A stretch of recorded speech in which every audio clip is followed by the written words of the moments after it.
యేసుక్రీస్తు నామములో పరమ తండ్రిని ఆత్మతోనూ సత్యంతోనూ యథార్థంగా ఆరాధించడానికి కూడి వచ్చినటువంటి పరిశుద్ధ సహోదరి సహోదరులందరికీ పేరు పేరున నా హృదయపూర్వక వందనాలు చెల్లిస్తూ ఉన్నానండి.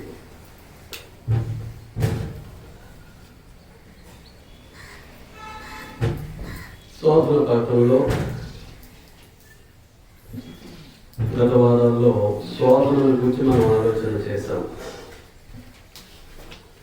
శోధన ఎప్పుడు కూడా మన విశ్వాసం నుంచి, దేవుని పట్ల ఉన్నటువంటి భయభక్తుల నుంచి, నీతి నుంచి, పరిశుద్ధత నుంచి, ఆత్మీయమైనటువంటి దైవికమైనటువంటి జీవితం నుంచి, పొందిన రక్షణ నుంచి బయటకు లాగివేయడానికి సాతాను యొక్క ఎత్తుగడగా మనం గతంలో ఆలోచన చేశాం. అందులో శ్రమలు కలగవచ్చు, నిందలు ఏర్పడవచ్చు, బాధ కలగవచ్చు. అలాగే రెండవదిగా మనం సాధారణంగా లోకంలో మనుషులకు కలిగేటటువంటి శోధనల గురించి ఆలోచన చేశాం. మూడవదిగా దేవుడు పెట్టే పరీక్ష, మన విశ్వాసానికి దేవుడు పెట్టేటటువంటి పరీక్ష వల్ల కలిగేటటువంటి శ్రమల గురించి మనం ఆలోచన చేశాం. ఈరోజు దేవుని యొక్క ఉగ్రతను గురించి ఆలోచన చేయబోతూ ఉన్నాం. దేవుడు ప్రేమమయుడు, దేవుడు ప్రేమామూర్తి, దేవుడు ప్రేమస్వరూపి, దేవుడు ప్రేమయ్య ఉన్నటువంటి వాడు.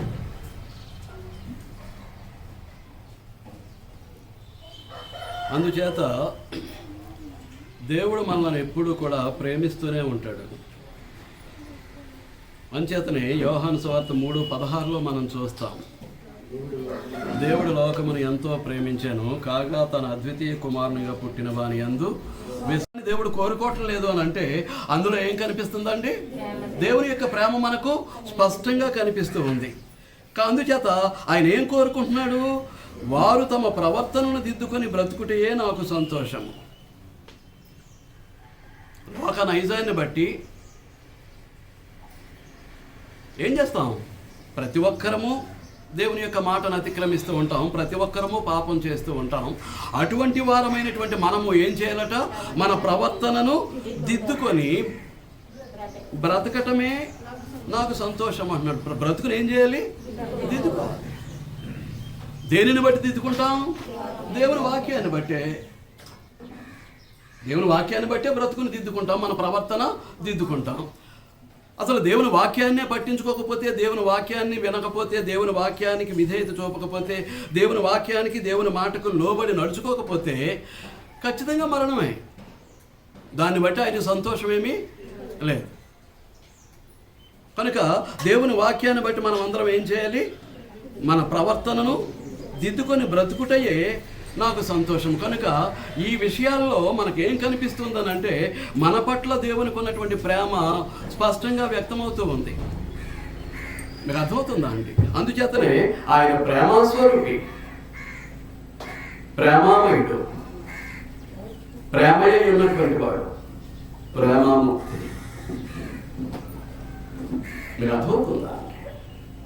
అంచేత దేవుని ప్రేమ మనం అర్థం చేసుకోవాల్సినటువంటి అవసరం ఉంది. దేవుడు ఎంతటి ప్రేమామయుడో, ఎంతటి ప్రేమామూర్తో, ఎంత ప్రేమస్వరూపో, అంతటి ఉగ్రతామూర్తి కూడా. అది మనం అర్థం చేసుకోవాలండి. ఎంత ప్రేమ అయితే దేవుని పిల్లల కొరకు ఆయన వ్యక్తపరుస్తూ ఉంటాడో అంత ఉగ్రతను చూపిస్తాడండి ఉగ్రతామూర్తి కూడా. ఆ సంగతిని మనం గమనించాలండి. ఎంతసేపు దేవుని యొక్క ప్రేమను గురించి ఆలోచన చేసి దేవుని యొక్క ఉగ్రతను గురించి ఆలోచన చేయకపోతే మనం నష్టపోతామండి. మనం ఏమవుతాం? నష్టపోతాం. చూడండి, రోమీయులకు రాసినటువంటి పత్రిక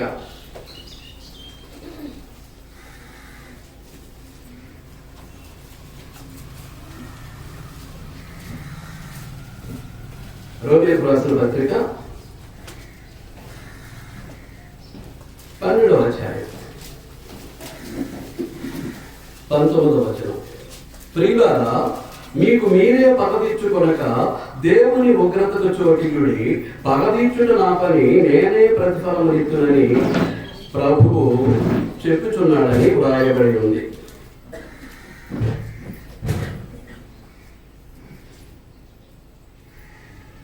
ప్రియులారా, మీకు మీరే పగ తీర్చుకొనక. ఎవరితో చెప్తున్నాడు?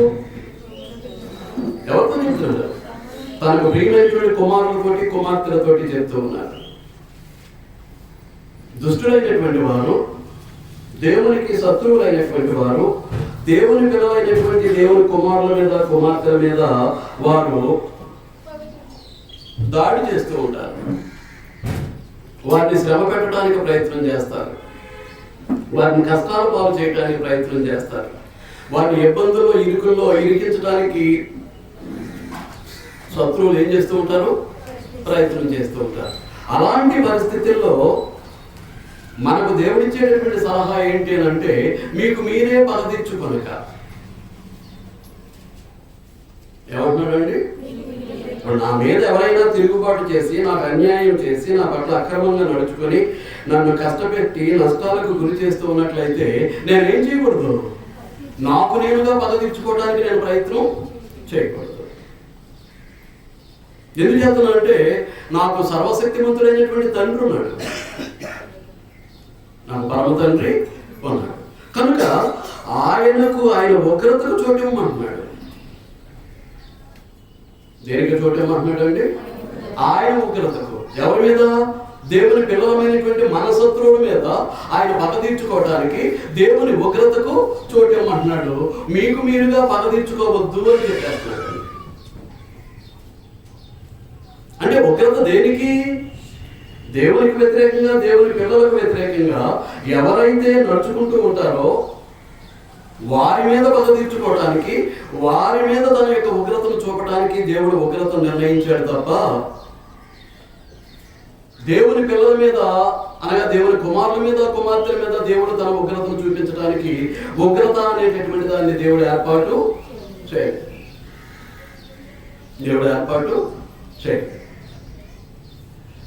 కానీ ఏం చేస్తూ ఉన్నాం మనం కూడా? దేవునికి ప్రియమైనటువంటి పిల్లలమని చెప్పుకుంటూ, కుమారులము కుమార్తెలమని చెప్పుకుంటూ మనం ఏం చేస్తున్నామని అంటే, దేవుని మాట వినటం లేదు, దేవుడు చెప్పినట్లుగా నడుచుకోవట్లేదు, దేవుని వాక్యానికి అనుగుణంగా జీవితాన్ని మలుచుకోవట్లేదు.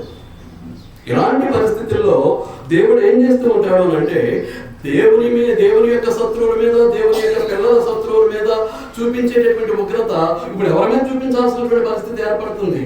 దేవుని మాట విననటువంటి దేవుని పిల్లల మీదే తన ఉగ్రతను చూపించేటటువంటి పరిస్థితులను మనం కల్పిస్తూ ఉన్నాం. మన యొక్క అవిశ్వాసము, మన యొక్క అవిధేయత, మన భక్తిహీనత మీద దేవుడు ఏం చేస్తూ ఉన్నాడు? తన యొక్క ఉగ్రతను చూపిస్తూ ఉన్నాడు. అందుచేతనే నేను మీకు రెండు చేతులు జోడించి మిమ్మల్ని బ్రతిమాలేది ఏంటి అని అంటే, దేవుని మాటకు లోబడండి, దేవుని మాటకు విధేయత చూపించండి. దేవుని యొక్క వాక్యం మీ యొక్క జీవితంలో నెరవేర్చబడేటట్లుగా మీ జీవితాన్ని మలుచుకోవాలని మీకు క్రీస్తు ప్రభు నామంలో మనవి చేస్తూ ఉన్నానండి. ఇక్కడ ఉన్నంతసేపు దేవునికి ప్రియమైనటువంటి కుమారులమని కుమార్తెలమని చెప్పుకుంటూ ఇక్కడి నుంచి బయటికి దాటిన తర్వాత శరీరాన్ని అనుసరించి లోక విధానాన్ని వెంబడించి లోకానుసారులుగా జీవించడానికి ప్రయత్నం చేస్తే, ఆత్మ సంబంధులుగా దైవికమైనటువంటి కుమారులుగా కుమార్తెలుగా మసులుకోకపోతే దాని యొక్క ప్రతిఫలం ఏంటి అని అంటే దైవోగ్రతకు గురైపోవడం. ఏంటన్నమాట అండి? దైవోగ్రతకు గురైపోవడం. అంచేత మన విషయంలో కానీ, మన కుటుంబాల విషయంలో కానీ దేవుడు ఏదైతే సెలవిస్తూ ఉన్నాడో దాన్ని ఖచ్చితంగా పాటించవలసినటువంటి వారమై ఉన్నాం. ఆ సంగతి మనం ఎప్పుడు మర్చిపోకూడదు. మీరు అర్థమవుతుందా? కనుక ఆయన ఉగ్రత ఏ విధంగా ఉంటుంది అని మనం ఆలోచన చేస్తే చూడండి, ఇర్మియా గ్రంథం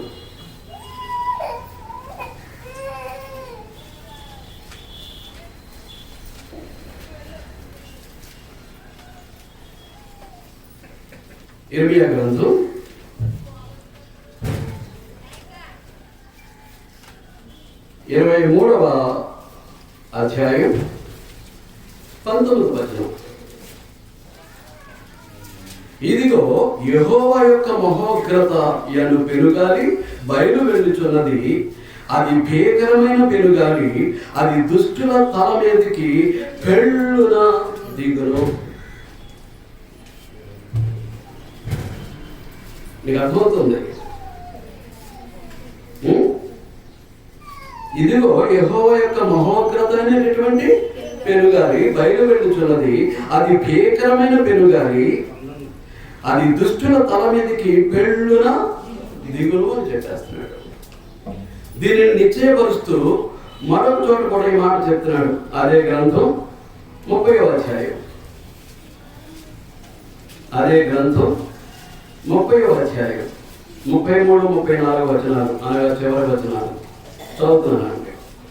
ఇదిగో యెహోవా మహోగ్రతైన పెనుగాలి బయలుదేరుచున్నది, అది గిరగిరా తిరుగు సుడిగాలి, అది దుష్టుల మీద పెళ్ళున దిగును, తన కార్యము ముగించు వరకు, తన హృదయాలోచనలను నెరవేర్చు వరకు యెహోవా కోపాగ్ని చల్లారదు, అంత్య దినములలో మీరు ఈ సంగతి గ్రహించరు. ఇంకా తిరగేస్తూనే ఉన్నారండి. గ్రంథంలో ఉన్నటువంటి 66 పేర్లు కంఠస్థం చేయండి. వాక్యం చదివేసేదాకా తిరగేస్తూ ఉంటే బైబిల్ మీద మనకు ఎంత పట్టుంది, ఎంత అవగాహన ఉంది అనేటటువంటిది మనకు అర్థమవుతూ ఉంటుందండి. అలా ఉండకూడదు. ఒకేసారి రమారమి 3 పనులు చేయాలి. 1 వినాలి, 2 గ్రంథాన్ని పరిశీలించాలి, 3 వ్రాసుకునేటటువంటి వారు వ్రాసుకోవాలి, 4 ఏంటంటే అంతరంగంలో దానిని కూర్చున్నటువంటి మదనం ధ్యానం జరగాల్సినటువంటి అవసరం ఉంది. ఈ 4 పనులు జరుగుతూ దేవుని యొక్క సన్నిధిలో దేవుని యొక్క వాక్యాన్ని నేర్చుకోవాల్సినటువంటి బాధ్యత మనందరి మీద ఉంది. దేవుని పిల్లలుగా మీకు అర్థమవుతుందా అండి? కనుక ఇంత నిశ్చయంగా 2 సార్లు దేవుడు దానిని పునరుద్ఘాటించి మరీ చెప్తూ ఉన్నాడు అని అంటే అది ఎంత నిశ్చయమైందో మనం అర్థం చేసుకోవాల్సినటువంటి అవసరం ఉందండి. మీకు అర్థమవుతుందా అండి? అది ఎంత ఖచ్చితంగా దొరకబోతుందో అంత్య దినాల్లో చూసుకోండి అంటున్నాడు. మనం అంత్య దినాల్లోనే ఉన్నాం. ఏ విధంగా ఉండబోతుంది?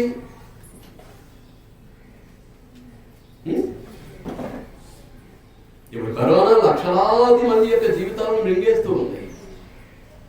కారణం దేవుడు సృష్టించినటువంటి 6 రోజులు ప్రయాసపడి సృష్టించినటువంటి ఈ లోకంలో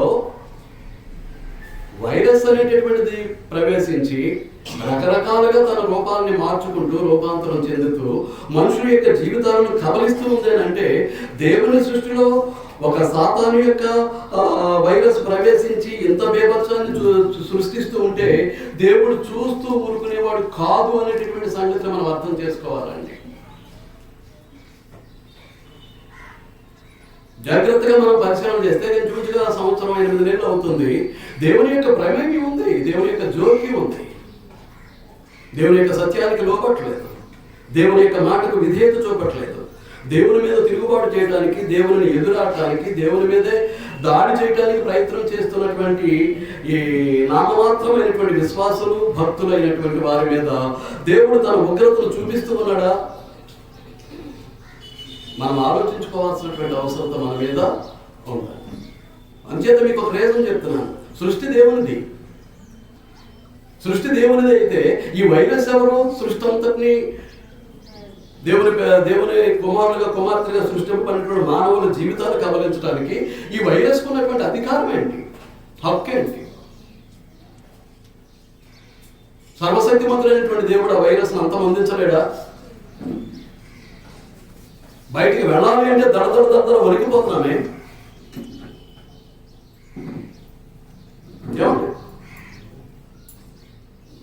కాబట్టి ఏ విధంగా దేవుడు తన యొక్క ఉగ్రతను ఈ భూమి మీద, ఈ ప్రపంచ ప్రజల మీద ఆయన చూపిస్తాడు అనే సంగతి మనకి తెలియదు. కాకపోతే ఎలా ఉంటుంది అన్నాడు? అది మహోగ్రత అయినటువంటి పెనుగాలి, అది గిరగిర తిరుగు సుడిగాలి, అది దుష్టుల మీద ఎలా దిగుతుందట? పెళ్ళున దిగును, తన కార్యము ముగించు వరకు, తన హృదయాలోచనలను నెరవేర్చు వరకు ఆయన కోపాగ్ని చల్లారు. ఏ రూపంలో ఉంటుంది మనకు తెలుసు. కాకపోతే ఈ సంగతులు అంత్యదినాల్లో జరుగుతాయి, దాన్ని నువ్వు గ్రహిస్తావు అంటున్నాడు.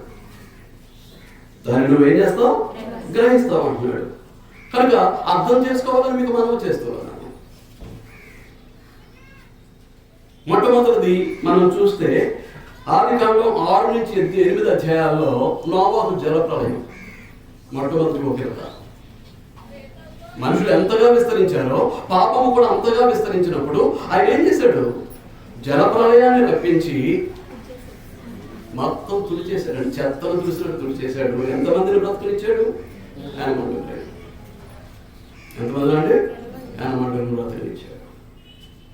ఆ తర్వాత తన యొక్క ప్రేమను కనపరుస్తూ ఏం చేశాడు? ఆకాశంలో ఇంద్రధనుసు ఇచ్చాడు. దేనికేనంటే దేవునికి మానవులకి మధ్య గుర్తుగా. దేనికి గుర్తు?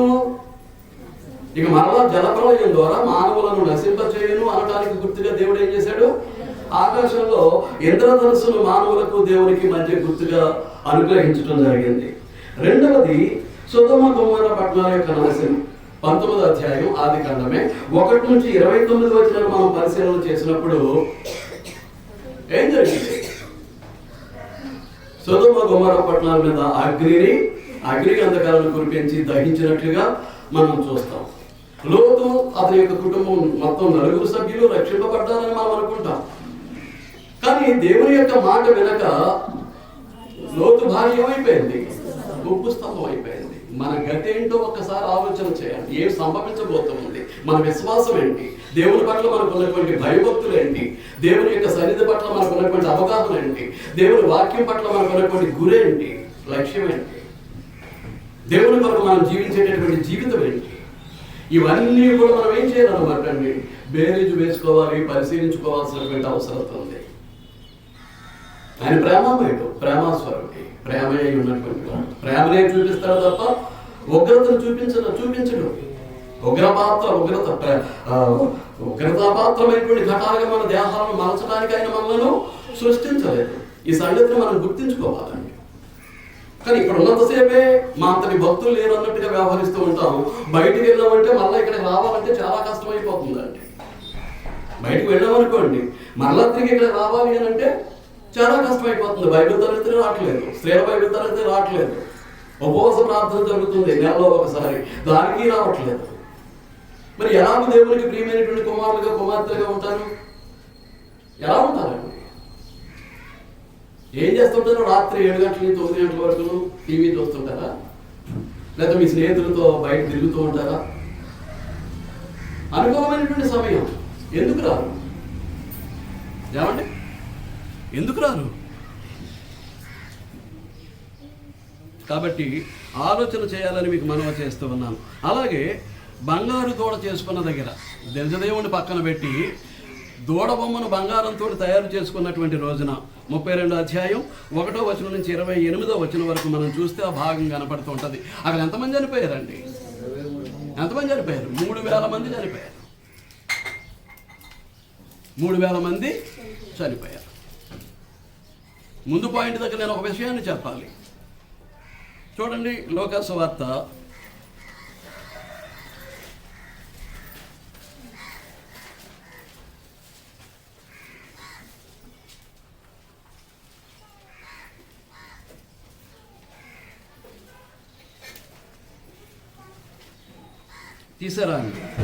17వ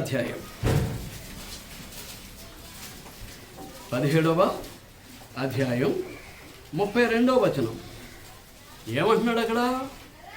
లోతు భార్యను జ్ఞాపకము చేసుకొనుడి. ఎవరిని జ్ఞాపకం చేసుకోవాలట? లోతు భార్యను జ్ఞాపకం చేసుకోండి. దేవుని మాట వినక ఏ విధమైనటువంటి గతికి ఆమె బ్రతుకు వెళ్ళిపోయిందో మనకు తెలుసు. ఈ రోజున ఎంతవరకు మనం దేవుని మాట వింటూ ఉన్నాం?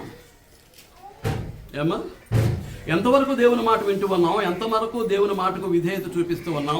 ఎంతవరకు దేవుని యొక్క మాటకు లోబడి నడుచుకుంటూ ఉన్నాం? భౌతిక సంబంధంగా, శరీర సంబంధంగా మనం ఏవేవో చక్కబెట్టుకుంటూ వెళ్ళిపోతాం. దేవుడు జరిగించాల్సినటువంటివి మనకు వ్యతిరేకంగా జరిగించడానికి పూనుకున్న రాడు. మన అనుకున్నవేవి జరగవు. ఈ లోపల ఏవేవో జరిగిపోతుంటాయి. సమస్యల్లో ఇరుక్కుపోతాం, శోధనల్లో ఇరుక్కుపోతాం. కష్టాల పాలైపోతూ ఉంటాం, నష్టాలు భరించాల్సినటువంటి పరిస్థితులు వస్తాయి. ఏం చేస్తున్నానంటే మనం దేవుని పట్ల నమ్మకమైనటువంటి యథార్థమైనటువంటి జీవితాన్ని జీవించట్లేదు కాబట్టి అలాంటి దుస్థితి మన బ్రతుకులో ఏర్పడవచ్చు. అందుచేతనే ఏం చెప్తున్నాడు క్రీస్తు ప్రభు మాట్లాడుతూ, లోతు భార్యను జ్ఞాపకం చేసుకోండి. బయటికి దేవుడు చేయబట్టి మరీ తీసుకొచ్చాడు బయటికి. వెనక్కి తిరిగి చూడొద్దంటే ఏం చేసింది? ఈ లోకం మీద ఉన్నటువంటి మమకారంతో వెనక్కు తిరిగింది. ఏమైపోయింది? ఉప్పు స్తంభం అయిపోయింది. మరి మన జీవితం ఏంటి అనేటటువంటిది ఆలోచన చేయండి. ఎంతసేపు మనం శరీరం వైపుకు చూస్తూ ఉన్నాం, ఎంతసేపు మనం ఈ లోకాన్ని అనుసరించడానికి ప్రయత్నం చేస్తూ ఉన్నాం, లోక సంబంధులుగా బ్రతకటానికి మనం ఇష్టపడుతూ ఉన్నాం అనేటటువంటిది మనం పరిశీలించుకోవాల్సినటువంటి అవసరత మన మీద ఉందండి. తర్వాత మూడోది మనం చూసాం, ఏంటది? బంగారు దూడ. 32 అధ్యాయం 1 నుంచి 28 వచనాలు. అలాగే లేవీకాండం 10 అధ్యాయం 1-2 వచనాలకు వస్తే యాజకులైనటువంటి నాదాబు అబీహులు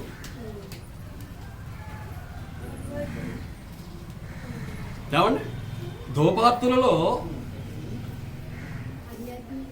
ధూపద్రవ్యాన్ని వేసి ఆ ధూపద్రవ్యాన్ని బూడిద చేసి దేవుని యొక్క సన్నిధిలో ధూపం వేయటానికి దేవుడు కోరుకుంటే దానికి ఒక నియమం ఉంది. ఏ అగ్నిని అయితే తెచ్చుకోమన్నాడో ఆ అగ్నినే ధూపార్తుల్లో పట్టుకురావాలి. ఆ అగ్ని మీద ఏం చేయాలి? ధూపద్రవ్యాన్ని వేసి దేవునికి మహిమ చెల్లించాలి. కానీ వీళ్ళు ఏం చేశారు? వేరొక అగ్నిని పట్టుకొచ్చారు. దేవుడు కోరుకున్నటువంటి అగ్ని కాదు, వేరొక అగ్ని, అన్యాయగ్ని. ఏముందో మన జీవితాల్లో అన్యాయగ్ని, వేరొక అగ్ని.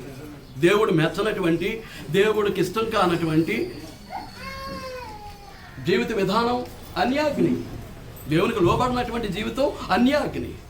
దానితో వచ్చి ఇక్కడ కూర్చున్నంత మాత్రాన ఆయనకు మహిమేమీ లేదు, ఆయనకు మహిమ లేదు. కనుక దేవుడు కోరుకున్నటువంటి దైవ నియమంలో మనం ఏం చేయాలన్నమాట అండి? దేవుని సన్నిధికి రావాల్సినటువంటి బాధ్యత మన మీద ఉంది. అంచేత ఏమైపోయారు వాళ్ళు? ధూపద్రవ్యాన్ని బూడిద చేయడానికి ప్రయత్నం చేస్తే వారే పరలోకము నుండి దిగి వచ్చినటువంటి అగ్ని చేత కాల్చి చంపబడ్డారు. వారు ఎలాగైతే యాజకులో, ఈ రోజున కూడా మనము యాజకులమే, రాజులైనటువంటి యాజక సమూహం. ఎంతవరకు యాజక ధర్మాన్ని నిర్వర్తిస్తూ ఉన్నాం? ఒక్క ఆత్మనైనా దేవుని సన్నిధికి తీసుకొచ్చి క్రీస్తు పాదాల యొద్ద పెట్టే, దేవుని యొక్క పాదాల దగ్గర పెట్టే పని మనం ఎవరైనా చేస్తున్నామా? ప్రియ సహోదరి సహోదరులు, ఎవరైనా తీసుకొస్తున్నామా దేవుని సన్నిధికి? తీసుకురానప్పుడు మీరు యాజక ధర్మాన్ని నిర్వర్తించేటటువంటి వారు కాదు. నశించిపోయే ఆత్మలను దేవుని సన్నిధికి తీసుకురావటం యాజక ధర్మాన్ని నిర్వర్తించటం. ఆ రోజునైతే బలులు అర్పించేవారు, ఆ రోజునైతే నైవేద్యాలు అర్పించేవారు, ఆ రోజునైతే దేవుని సన్నిధిలో ధూపం వేసేవారు. ఈ రోజున ఏంటి అని అంటే విధానం అంతా మార్చబడింది కనుక కనీసం మన బ్రతుకులో ఒక్క ఆత్మనైనా తీసుకొచ్చి దేవుని పాదాల దగ్గర ఉంచేటటువంటి పని మనం చేయగలుగుతున్నామా? యాజక ధర్మాన్ని మనం నిర్వర్తించగలుగుతున్నామా? ఈ క్రైస్తవ యుగంలో, క్రీస్తు యుగంలో ఒక్కసారి ఆలోచన చేయండి.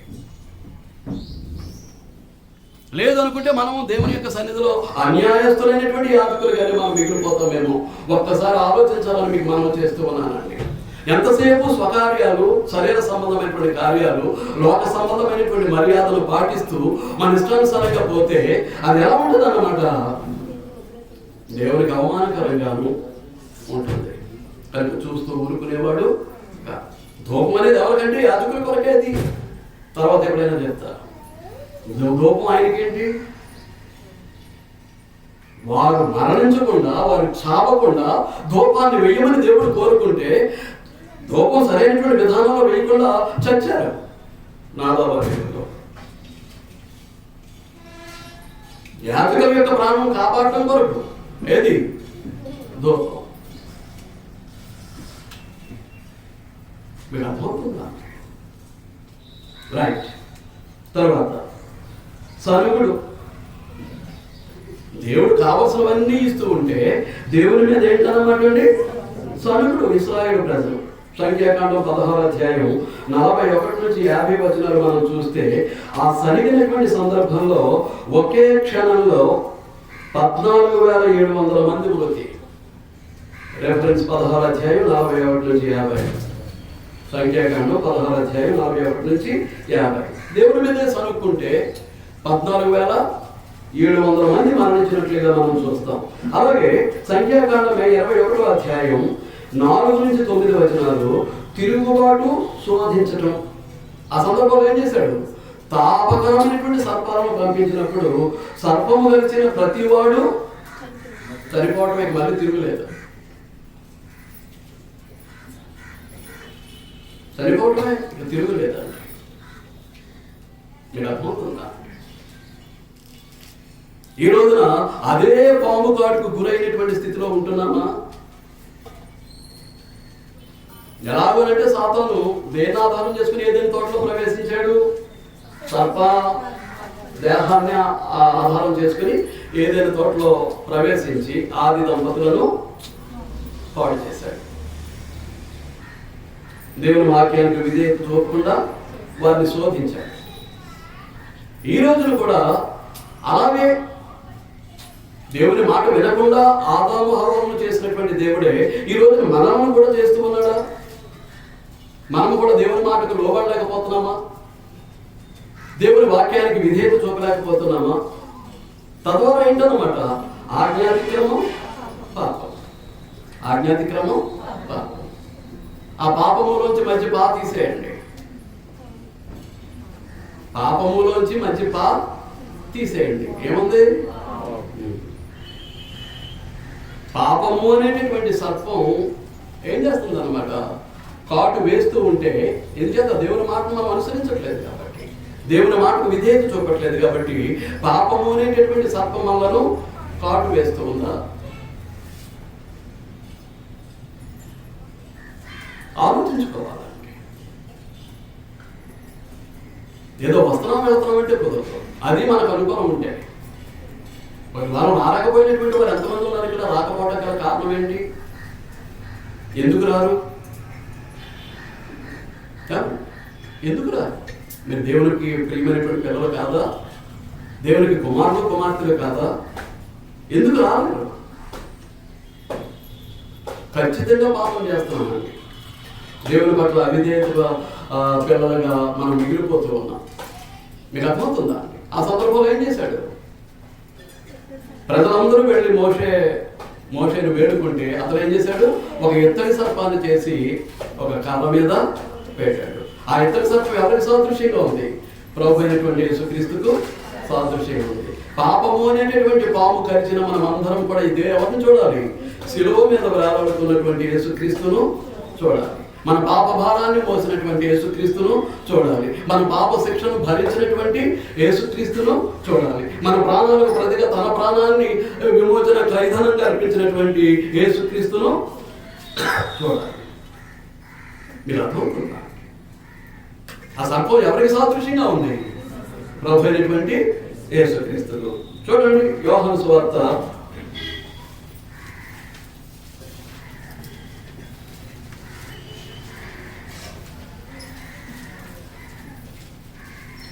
3వ అధ్యాయం.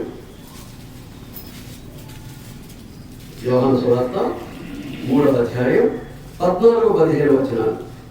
అరణ్యంలో మోషే సర్పమును ఎలాగూ ఎత్తెనో అలాగే విశ్వసించు ప్రతివాడు నశింపక ఆయన ద్వారా నిత్య జీవం పొందినట్లు మనుష్య కుమారుడు ఎత్తబడవలెను. కరిచినటువంటి ఆ తాపకరమైనటువంటి సర్పం నుంచి కాపాడబడటానికి మోషే ద్వారా దేవుడిని దేన్ని ఏర్పాటు చేశాడు? ఎత్తని సర్పం ఒక కర్ర మీద ఎత్తైనటువంటి ప్రదేశంలో పెట్టడం జరిగింది.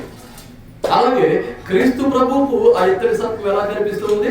సాదృశ్యంగా కనిపిస్తూ ఉంది. అక్కడ ఎత్తడి సర్పం కర్ర మీద ఎత్తుదైనటువంటి ప్రదేశంలో ఎలాగైతే పెట్టి సర్పము చేత కలవబడిన ప్రతివాడు ఆ ఎత్తడి సర్పాన్ని చూస్తే ఆ పాప విషం నుంచి, ఆ సర్పం యొక్క విషయం నుంచి విరుగుడును పొంది బ్రతుకుతాడో, అదే విధానంలో పాపం వల్ల వచ్చినటువంటి మరణం నుంచి మనం కూడా తప్పించబడాలి అంటే శిలువ మీద వేలాడినటువంటి యేసుక్రీస్తును మనము కూడా పూర్ణ విశ్వాసంతోనూ భయభక్తులతోనూ ఆయనను చూడాల్సినటువంటి అవసరం ఉంది. ఆయనను చూసి ఆయనలాగా జీవిస్తూ ఉంటే పాపం అనేది మన దగ్గరికి రాదు. పాపం అనేది మన దగ్గరికి రానప్పుడు మనం మరణానికి లోనయ్యేటటువంటి పరిస్థితులు ఉండవు. మన మరణానికి లోనయ్యేటటువంటి పరిస్థితులు ఉండవు. మనం వస్తూ వెళుతూ ఉంటాం, కానీ దేవుని దృష్టిలో మనం చచ్చిన వారమేమో.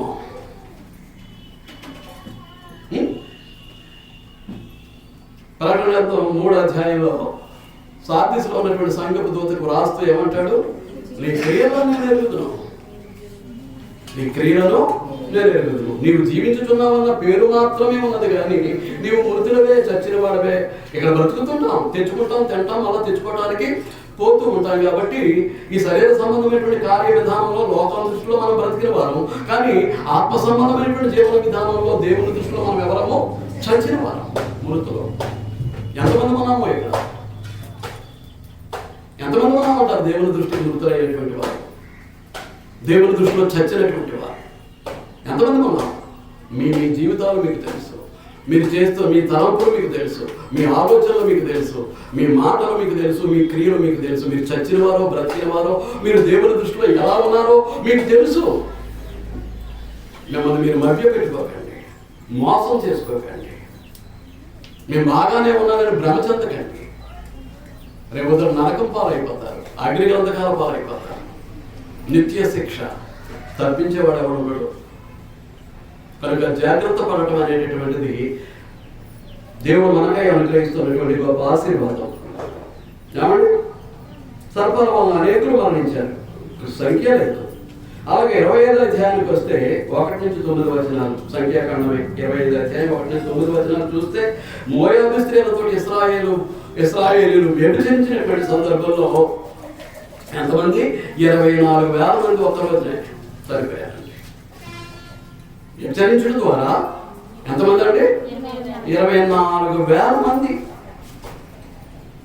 సంఖ్యాకాండ 25వ అధ్యాయం 1వ వచనం నుంచి 9వ వచనం వరకు ఇంకా అనేకమైనటువంటి ఉన్నాయి.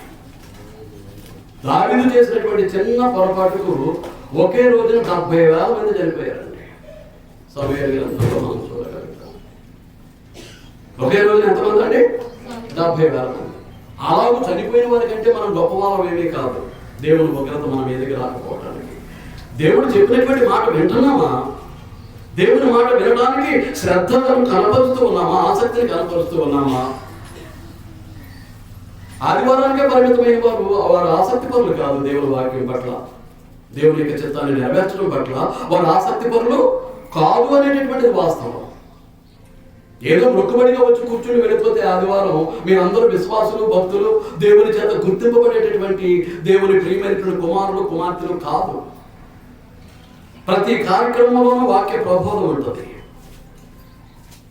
అది ఆరాధన కావచ్చు, బైబిల్ తరగతి కావచ్చు, ఒక కృతజ్ఞత కూటం కావచ్చు, ఒక సువార్త కూటం కావచ్చు.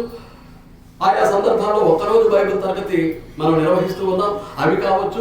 ఏదైనా కానీ దేవుని వాక్యాన్ని నేర్చుకోవడానికి సంఘము కార్యక్రమాన్ని జరుపుతూ ఉంటే ఆ దేవుని సన్నిధిలో నువ్వు లేవు అని అంటే నువ్వు శాపగ్రస్తుడివి, శాపగ్రస్తురాలు, అందులో డౌటే లేదా.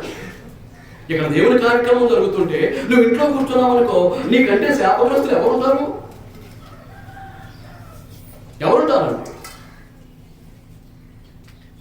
దేవుని సన్నిధికి వచ్చి దేవుని సన్నిధిలో దేవునితో సహవాసం చేయడానికి, స్నేహం చేయడానికి, దేవుని మాటలు వినడానికి, దేవుని మాటల ప్రకారం జీవితాన్ని మలుచుకోవడానికి, దేవుని ఆశీర్వాదాలకు పాత్రమైనటువంటి జీవితాలుగా సరిదిద్దుకోవడానికి దేవుడిచ్చినటువంటి అవకాశాన్ని సద్వినియోగపరచుకోలేటువంటి వారు శాపగ్రస్తులు కాకపోతే ఎవరండి? నువ్వు ఏ కారణం చెప్తావో చెప్పు, ఆ కారణం దేవుని ఎదురు చెల్లదు. దేవుని ఎదురు చెల్లదండి.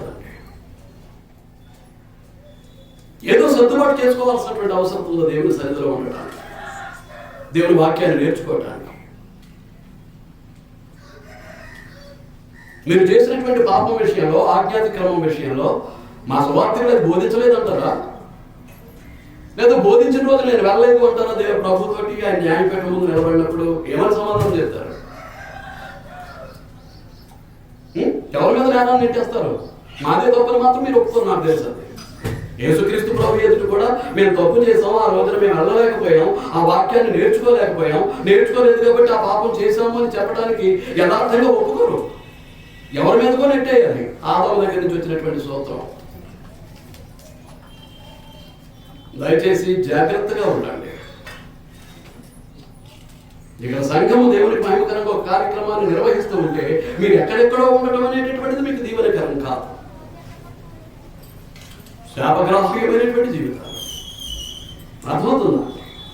కనుక ఈ రోజున కూడా పాపం చేసే ప్రతి వారి యొక్క జీవితం దైవోగ్రతకు గురైనటువంటి జీవితం. చూడండి ఎఫెసీ పత్రిక 2వ అధ్యాయం.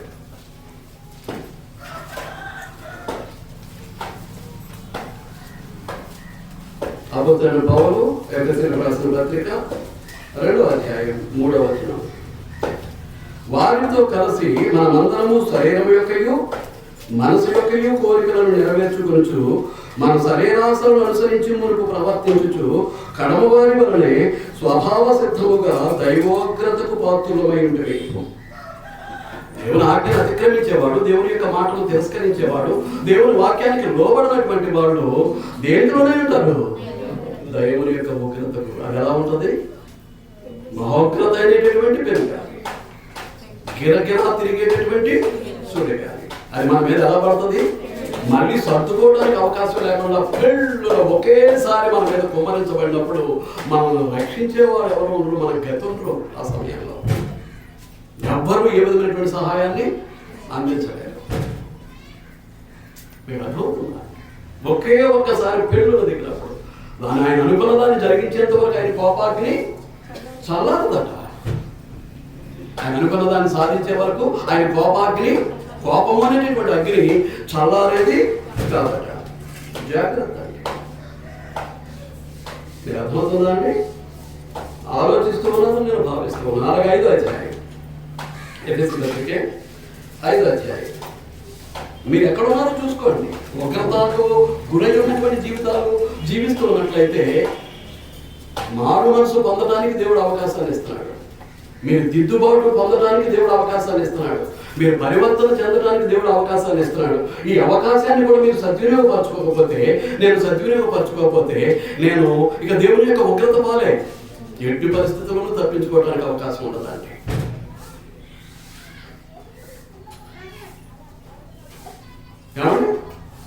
ఆలోచించాలని కోరుతున్నా. మీకు అర్థమవుతుందా? 5 తీసారా అండి?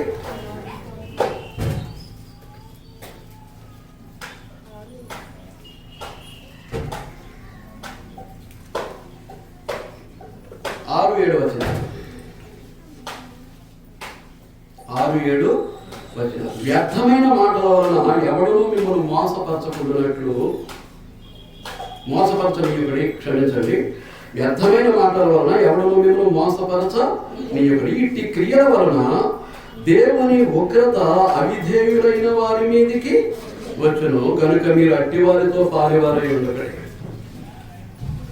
ఎంతమంది దేవుని వాక్యానికి వ్యతిరేకంగా మాట్లాడుతూ ఉన్నారో, ఎంతమంది దేవుని వాక్యాన్ని ప్రబోధించేటటువంటి సువార్తికులకు వ్యతిరేకంగా తలస్తూ ఉన్నారో, ఆలోచిస్తూ ఉన్నారో, మాట్లాడుతూ ఉన్నారో. శాపం. మిమ్మల్ని మంచిగా తీర్చిదిద్దడానికి, దేవునికి ప్రియులుగా మార్చడానికి, దేవుని యొక్క ఆశీర్వాదాలతో మీ భౌతిక జీవితంలో అభివృద్ధి పొందడానికి, మీ ఆత్మీయ జీవితంలో మీరు అభివృద్ధి పొందడానికి, క్షేమము అభివృద్ధి కలిగి దేవుని యొక్క సన్నిధిలో దేవుని యొక్క ఆశీర్వాదాలతో జీవించడానికి మీకు దేవుని యొక్క మాటలు, దేవుని యొక్క వాక్యాన్ని బోధిస్తూ ఉంటే ఎంత నిర్లక్ష్యమో దేవుడు సహించలేడండి. ఆ వినడానికే ఇష్టపడినటువంటి వాళ్ళు దేవుని కొరకు ఏం చేస్తారండి? డబ్బులు ఇస్తారా? డబ్బులతో దేవుని ఆశీర్వాదాలు కొనేయాలనుకుంటున్నారా? డబ్బులతో దేవుని ఆశీర్వాదాలు పొందాలి. డబ్బులు అవసరమే దేవుని పనికి. మీరు ఇస్తున్నటువంటి కానుకలను బట్టి నా హృదయపూర్వక వందనాలు ప్రతి ఒక్కరికి చెల్లిస్తూ ఉన్నాను. కానీ డబ్బులతో దేవుని ఆశీర్వాదాలు పొందలేము. పరలోకాన్ని, నిత్య జీవాన్ని సంపాదించుకోలేము. నీ జీవితాన్ని బట్టే దేవుని యొక్క ఆశీర్వాదాన్ని, పరలోకాన్ని, నిత్య జీవాన్ని పొందగలము తప్ప డబ్బులతో పెట్టుకునేటటువంటి ఆశీర్వాదాలతో మాత్రం కాదండి. దయచేసి గమనించండి. యథార్థంగా ఉండాలి. దానితో పాటు మన జీవితం దేవునికి అనుకూలంగా ఉండాలి. దేవుడు చెప్పినట్లుగా ఉండాలి, మన ఇష్టానుసారంగా కాదు. దేవుని సన్నిధిని ఎగగొట్టి నువ్వు ఏ కారణం చెప్పినా దేవుడు అంగీకరించడానికి సిద్ధంగా లేడు. వీడు గతి లేని వాడు. ఎవడు? ఈ సువార్తికుడు అనేటటువంటి వాడు గతి లేని వాడు కాబట్టి మీరు చెప్పిన సాకులు వినాలి.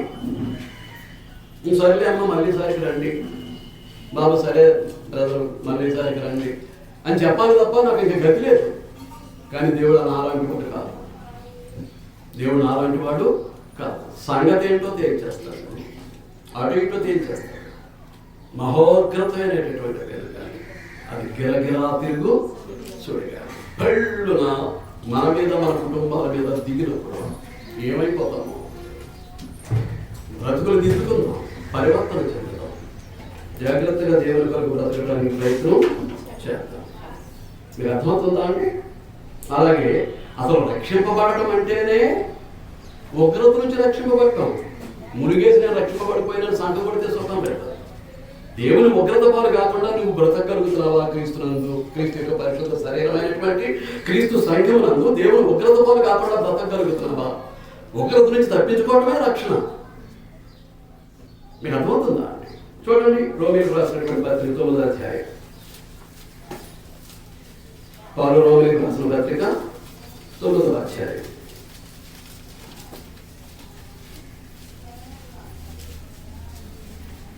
క్షమించండి, 5వ అధ్యాయం. క్షమించండి మనసారా, 5వ అధ్యాయం 9వ వచనం. అధ్యాయం 6 అయ్యాయి. 9వ వచనం చదువుతున్నానండి, చదివేమంటారా? రైట్. కాబట్టి ఆయన రక్తం వలన ఇప్పుడు నీతిమంతులుగా తీర్చబడి, ఎవరి రక్తం వలన? ప్రభువైనటువంటి యేసుక్రీస్తు యొక్క రక్తం వలన మనం నీతిమంతులుగా తీర్చబడి మరింత నిశ్చయముగా ఆయన ద్వారా, అనగా యేసుక్రీస్తు ప్రభు ద్వారా ఉగ్రత నుండి రక్షింపబడతాము. అది రక్షణ. రేపొద్దు నరకానికి వెళ్ళిపోయే పరిస్థితుల్లో జీవితాన్ని జీవిస్తూ మా అంతటి విశ్వాసం లేరు, మా అంతటి భక్తిపరులు లేరని మిమ్మల్ని మీరే గొప్ప చేసుకుని, మిమ్మల్ని మీరే అతిశయించి, మిమ్మల్ని మీరే గర్వపడుతూ అహంభావంతో, అహంకారంతో కొనసాగారనుకోండి, రేపొద్దున శిక్ష, క్రీస్తు ప్రభు రెండవ రాకడలో తీర్పు జరిగే సందర్భంలో విషయం ఏంటనేది మనకు అర్థమవుతుంది. విషయం ఏంటనేది మనకు అర్థమవుతుంది. అప్పటి వరకు మనకు తెలియదు. ఇక నా అంతటి విశ్వాసం లేరు, నా అంతటి భక్తిపరులు లేరు, ఇలా గొప్పలు పోతూ ఉంటాం, సహోదరులేమి సహోదరులేమి. కానీ న్యాయపీఠం ముందు నిలబడితే అయిపోయింది అనమాట. అసలు మనం లోకానికి దేవదూతలకు తీర్పు తీర్చేటటువంటి స్థానంలో మనం ఉండబోతాం.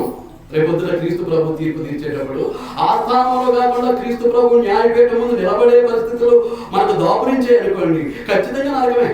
క్రీస్తు ప్రభు యొక్క న్యాయపీఠం ముందు నిలబడే కనుక గతి పట్టింది అని అంటే అక్కడి నుంచి ఖచ్చితంగా ఎక్కడికన్నమాట అండి, నరకానికి. దేవునికి వ్యతిరేకంగా జీవించకపోతే క్రీస్తు ప్రభు ముందు న్యాయ తీర్పులో నిలబడే పరిస్థితి మనకు సంభవించదు. తీర్పు తీర్చే వారిలో ఉంటాం తప్ప తీర్పు పొందే వారిలో మనం ఉండం. దానికి తగిన జీవితం జీవిస్తున్నామో లేదో ఒక్కసారి ఆలోచన చేసుకోవాలని ప్రభు పేట మీకు మనవి చేస్తూ ఉన్నాను. అర్థమవుతుందా? ఆలోచిస్తూ ఉన్నారని నేను భావిస్తూ ఉన్నాను. దేవుడితో ఆటలొద్దండి, దేవుడితో వేళపడవద్దు. పాత నిబంధనలో భక్తుల యొక్క జీవితాలు అనేటటువంటివి దేవునికి వ్యతిరేకంగా ఉన్నప్పుడు ఏ విధంగా శిక్షించాడో, ఏ విధంగా మరణ స్థితికి వెళ్ళిపోయారో ఈ రోజున మన గతి కూడా అలాగే ఉంటుంది అనేటటువంటి సంగతిని ఎరిగి మసులుకుందాం, నడుచుకుందాం, దేవుడి కొరకు బ్రతుకుందాం. అర్థమవుతుందా? రక్షింపబడటం అంటే ఏంటి? దేవుని ఉగ్రత నుంచి తప్పించబడటమే రక్షణ. అందుచేతే మనం యేసుక్రీస్తు రక్తం వల్ల నీతిమంతులుగా తీర్చబడ్డాం. యేసుక్రీస్తు ద్వారానే ఆయన ఉగ్రత నుంచి తప్పించబడే భాగ్యాన్ని పొందుతూ ఉన్నాం. ఇంకా దేవుని మాటకు లోబడినటువంటి పరిస్థితుల్లో, వాక్యానికి విధేయత చూపినటువంటి పరిస్థితుల్లో, దేవుని సన్నిధిని కానీ, దేవుని కానీ, దేవుని వాక్కును కానీ లెక్క చేయనటువంటి పరిస్థితుల్లో మన జీవితాలు ఉంటే అదే ఉగ్రత పాలు మనం కాక తప్పదండి. అదే ఉగ్రత మన మీదకి దిగిరాక తప్పదండి. అతిశయించవద్దు, గొప్ప ఎంతవరకు లోపడుతున్నాం అనేటటువంటి ఆలోచన చేయండి. అలాగే తెస్సలోనికైలకు రాసినటువంటి మొదటి పత్రిక, తెస్సలోనికైలకు రాసినటువంటి మొదటి పత్రిక 5వ అధ్యాయం 9వ వచనం. ఎందుకనగా మీకు ఎందాక చెప్పాను, మన ప్రభువైన యేసుక్రీస్తు ద్వారా రక్షణ పొందుటకే దేవుడు మనల్ని నియమించాడు, కానీ ఉగ్రత పాలకుటకు నియమించలేదు. ఎందుకు నియమించాడు? రక్షణ పొందడానికే యేసుక్రీస్తు శిలువ రక్తంలో పాపాలు కడిగివేసుకుని ఆయన ఉగ్రత నుంచి తప్పించబడి రక్షింపబడటానికే దేవుడు మనల్ని నియమించాడు తప్ప ఆయన ఉగ్రత పాలవడానికి మనలో ఎవరిని దేవుడు నిర్ణయించలేదు. కానీ నేను దేవుని యొక్క ఉగ్రతనే పొందుతాను, ఉగ్రత పాలే అవుతాను, నన్ను నేను నాశనం చేసుకుంటాను అని మీలో ఎవరైనా నిర్ణయించుకుంటే మీ ఇష్టం. మీరు ఎలాగైనా బ్రతికేయచ్చు, ఎలాంటి నిర్ణయాలైనా చేయొచ్చు, ఎలాగైనా ఉండొచ్చు. మీకు అర్థమవుతుందా? లేదు నేను దేవుని యొక్క ఉగ్రతకు వేరైనటువంటి వారిగా ఉండాలి, నేను పరలోకానికి చేరాలి, నిత్య జీవాన్ని స్వతంత్రించుకోవాలి, దేవత్వం యొక్క స్నేహంతో సహవాసంతో జీవితాన్ని ఆనందింపజేసుకోవాలి, కోట్లాది దేవదూతలతో కలిసి నిత్యం కూడా దేవుణ్ణి మహిమపరుస్తూ ఆత్మ సంబంధమైనటువంటి ఆనందాన్ని సంతోషాన్ని నేను పొందాలి అనుకుంటూ ఉన్నట్లయితే మన జీవితాలు వాక్యానికి అనుగుణంగా మార్చుకొని మన జీవన గమనాన్ని ముందుకు నడిపించుకుందాం. అంతే తప్ప ఉగ్రత పాలయ్యేటట్లుగా మాత్రం ఉంటాను. దయచేసి మీరు గమనించాలి. పాత నిబంధన నుంచి ఎలాగ ఉగ్రత మనుషులను తుడుపు పెట్టిందో మనం చూసాం. అది ఎలాంటిదో ఉగ్రత దేనికి? దేవుని పిల్లల మీద ఎవరైనా తిరగబడుతూ ఉంటే, దేవుని పిల్లలకు అన్యాయము, అక్రమము, నష్టము కలిగిస్తూ ఉంటే వారి పట్ల దేవుడు తన ఉగ్రతను ఏం చేస్తాడు? చూపించడం కొరకు. అంచేతే పగతీర్చుడు నా పని, నేనే ప్రతిఫలాన్ని ఇస్తాను. కాబట్టి దేవుని ఉగ్రతకు చోటివ్వండి అని దేవుడు కోరుతూ ఉన్నాడు దేవుని పిల్లలైనటువంటి మనలను. అలాంటిది మన శత్రువుల మీద దేవుడు తన ఉగ్రతను చూపించడానికి మన తండ్రిగా ఆయన సిద్ధంగా ఉంటే, దానికి అవకాశాలు ఇవ్వకుండా, దేవుని మాట వినకుండా దేవుని మీద తిరుగుబాటు చేసి దేవునికి వ్యతిరేకమైనటువంటి జీవితాన్ని జీవిస్తే మనమే ఏమైపోతున్నాము? దేవుని ఉగ్రత పాలు అయిపోతూ ఉన్నాం. దేవుని ఉగ్రతకు పాలైపోతూ ఉన్నాం. దేవుని ఉగ్రత నుంచి రక్షించడానికి యేసుక్రీస్తు ప్రభు రక్తమాంసాల్లో పారేవాడే శరీరధారిగా ఈ భూమి మీద అవతరించడం జరిగింది. మన పాపాన్ని మోయాల్సి వచ్చింది, మన పాప శిక్షను భరించాల్సి వచ్చింది. మన ప్రాణానికి బదులుగా ఆయన ప్రాణాన్ని అంతకంటే గొప్ప కార్యం ఎవరు చేస్తారండి? కాబట్టి అంత మించినటువంటి గొప్ప కార్యం ఎవరు చేయలేరు. అందుచేత ప్రతి ఒక్కరూ కూడా గ్రంథం ఏవైతే మాట్లాడుతూ ఉందో, గ్రంథం ద్వారా దేవుడు ఏదైతే సెలవిస్తూ ఉన్నాడో, ఆజ్ఞాపిస్తూ ఉన్నాడో, దానికి లోబడి నడుచుకోవడానికి మనం ప్రయత్నం చేద్దాం. దానికి విరుద్ధమైంది ఏది ఉన్నప్పటికీ మనం రక్షింపబడటానికి నియమించబడినటువంటి వారు కాదు, దేవుని ఉగ్రత పాలైపోవడానికే నియమించబడ్డారు. కానీ వాస్తవానికి ఏంటంటే మనల్ని దేవుని రక్షణ పొందడానికి నియమించుకున్నాడు తప్ప దేవుని ఉగ్రత పాలవడానికి మనల్ని నియమించలేదు. కానీ మన జీవన విధానం దేవుని యొక్క వాక్యానికి విరుద్ధంగా ఉంది కాబట్టి రక్షింపబడటానికి బదులుగా మనం దేనికి లోనైపోతాం? దేవుని మహోగ్రతకు లోనై మన జీవితాలను మనం నాశనం అందించుకునేటటువంటి పరిస్థితులు మనకు దాపరిస్తాయి. జాగ్రత్త పడదాం. యేసుక్రీస్తు యొక్క శిలువ రక్తం ద్వారా పొందినటువంటి రక్షణను భయముతోటి వణకతోటి కొనసాగించుకుందాం. దేవుని పట్ల నమ్మకమైనటువంటి యథార్థమైనటువంటి జీవితాన్ని జీవిద్దాం. శ్రద్ధగా విన్నందుకు మీ అందరికీ పేరు పేరున నా హృదయపూర్వక వందనాలు తెలియజేస్తూ, వాక్యానికి వ్యర్థంగా విడిచిపెట్టొద్దని, ఆ వాక్యాన్ని మంచి నేలలో పడినటువంటి విత్తనం వల్ల మీ హృదయాల్లో నాటబడి ఫలించి దేవుని కొరకు ఆత్మీయ ఫలాలు ఫలించాలని కోరుతూ ఈ పాఠాన్ని ముగిస్తూ ఉన్నాను. అందరికీ వందనాలు.